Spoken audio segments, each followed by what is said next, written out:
President Donald Trump and Attorney General Pam Bondi today facing even more questions over their complete 180 on whether or not all the Epstein files should be released. On CNN today, explosive revelations burst as President Donald Trump and Attorney General Pam Bondi face backlash over their shocking flip-flop on Jeffrey Epstein's secret files. From last week's fiery promises to today's dodging tactics, this tangled web of hypocrisy unfolds before us.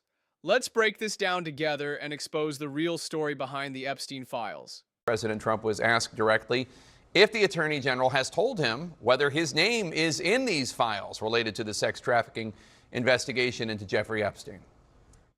Did she tell you at all that your name appeared in the file? No, she's given us just a very quick briefing, and in terms of the credibility of the different things that they've seen, and I would say that, these files were made up by Comey, they were made up by Obama, they were made up by the Biden, but she's... Classic deflection shows underlying desperation to discredit credible investigations by blaming political rivals, with zero evidence surfaced, pure gaslighting at its worst. Handle it very well, and it's going to be up to her. Whatever she thinks is credible, she should release. Again, for the record, there's literally zero evidence that these files were made up by Comey or Obama or Biden. The Epstein case was originally handled in 2005 to 2008 by local authorities in Palm Beach, Florida, and then by the George W. Bush Justice Department and FBI. Then Trump's first-term Justice Department in 2018-2019. Now, just moments after President Trump deferred to the Attorney General, CNN's Paula Reed got a chance to ask her to respond. You said that he would support you releasing additional credible evidence from the Epstein investigation. Is that something that you are open to doing? He said this just a few months ago. Let me take that first. This today is about fentanyl. This is about a wall of people right outside this room who have died from, I appreciate your question, but this today is about fentanyl overdoses throughout our country and people who have lost loved ones to fentanyl. That's the message that we're here to send today. Nothing about Epstein. I'm not going to talk about Epstein.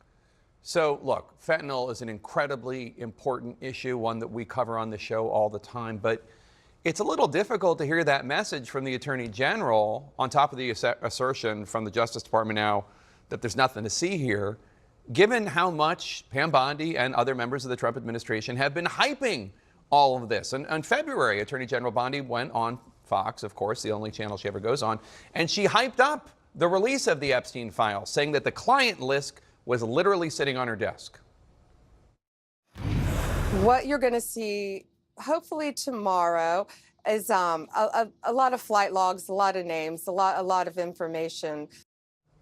So we know now that what she ended up releasing had already been widely publicly available. In fact, some of the documents were redacted and were unredacted on the internet. You'll note that Trump's stance on releasing more of the Epstein files as of this weekend was nothing to see here, move along. But that landed his administration firmly in the MAGA doghouse for the first time. And now they're perhaps trying to figure out how to get out of that doghouse. Let's bring in CNN's Paula Reed and CNN senior White House correspondent Kristen Holmes. And Paula, you got that Epstein question to Attorney General Bondi. What did you make of her answer, and what are you hearing about how this is all playing out in the Justice Department and the FBI? What was so fascinating about this press conference is we know Bondi has several options on the table. One, release additional material. The president says he's in favor of that. She's not committing to doing that. Could always appoint a special counsel. She's not there yet. But here it's clear she's willing to try to ride this out. She appeared at this press conference where you don't usually always see an attorney general about drug interdiction, and she took questions. I was actually very surprised because it wasn't just my question. She got half a dozen questions about Epstein. She deflected every single one. At the end, Pam Bondi dodges every question on Epstein, an evasion tactic that exposes unwillingness to confront hard truths, increasing public distrust. The only thing she really said was, my memo last week speaks for itself. We've seen President Trump do this many times, right? Ride out controversy, play the long game. It's unclear if this is going to work for her because this isn't something that has been drummed up by the press corps or reporters. We historically really haven't been asking about Epstein. We've asked about immigration, violent crime, other controversies. But if you look at everything that she's done since day one, she could tweet about her dog and you still get all of these MAGA supporters asking her about Epstein. This is something that the base, the president's supporters, are focused on, and it's not clear if this strategy that she is pursuing now is going to work out in the long run. And if it doesn't, if this doesn't go away, she still has those other options. She could release more material. They could petition the court to unseal some things. They could also try to pass it off to a special counsel. The one thing she made clear today, Jake, she is not going to do is step aside. She suggested that she is committed to this job for up to four years. So, and just to be clear here, we're talking about dozens, if not hundreds, of young girls who were victimized by Jeffrey Epstein, a predator, yes, who did not get to see justice, and whether or not, and there's questions about whether or not there were other wealthy men who were part of this criminal enterprise. Kristen Holmes, to you now.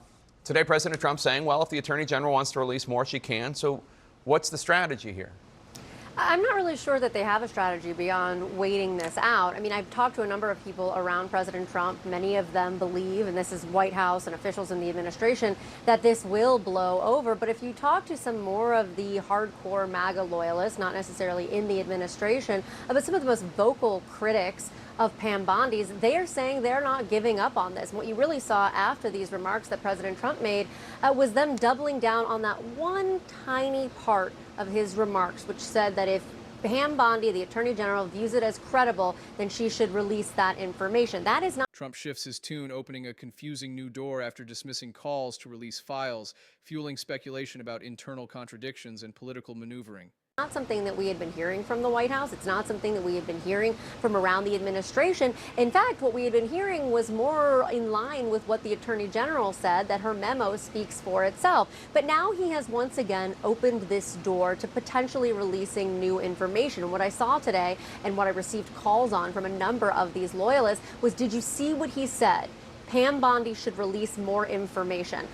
It is unclear that that is what President Trump actually meant, but he has certainly opened up a new door here with this after he spent days saying the case was closed. Why are people even asking about Epstein? You know, people are now going to double down and call for the Attorney General to start releasing this based on just that tiny bit of what he said.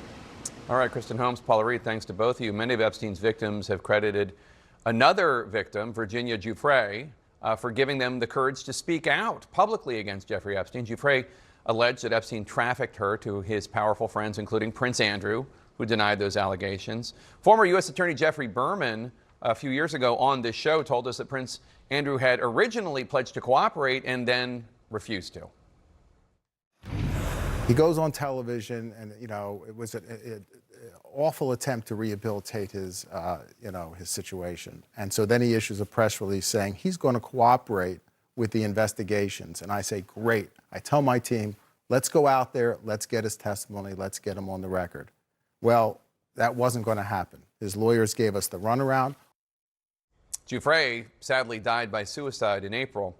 Let's bring in Sigrid McCauley. She's an attorney who represented victims of Epstein, including Virginia Giuffre. So thanks so much for joining us. Before we get into details of the state of this case, I just want to ask you about Virginia Giuffre because you called her a friend. What has it been like to lose her? Do you think that Epstein and Ghislaine Maxwell would have even gone to prison if she had stayed silent?